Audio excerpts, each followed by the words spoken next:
হাবিবি come to Riyad. মাঝে মাঝে আল্লাহ আমাদেরকে দুঃখ কষ্ট দিয়ে পরীক্ষা করতে চান, এগুলো আমাদের জন্য খারাপ নয়। এই দুঃখ কষ্ট বিপদ আমাদের কোমরকে সোজা করে, আমাদের পায়ের মাটিকে শক্ত করে। চিল্লায় বলেন ঠিক কিনা? প্রতিকূল পরিবেশে কিভাবে বাঁচতে হয় এই দুঃখ কষ্ট আমাদেরকে শিখায়। এজন্য মুমিন বান্দার বৈশিষ্ট্য হচ্ছে দুঃখ কষ্ট বেদনা জ্বালা এগুলোতে সে আপসেট হয় না, সে হাল ছেড়ে দেয় না, সে ভরসা রাখে একজনের উপর। চিল্লায় বলতে হবে তিনি কে? কারণ মুমিন জানে রাত্রি যত গভীর হয় অন্ধকার তমানিসা ভেদ করে সুবহে সাদিক হয়।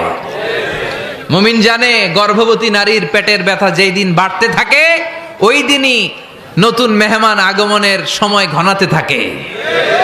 মুমিন জানে তার জীবনে দুঃখ কষ্ট বিপদ যত বাড়তে থাকে সুখের দিন কাছে আসতে থাকে। এজন্য মুমিনের হারাবার কিছু নেই।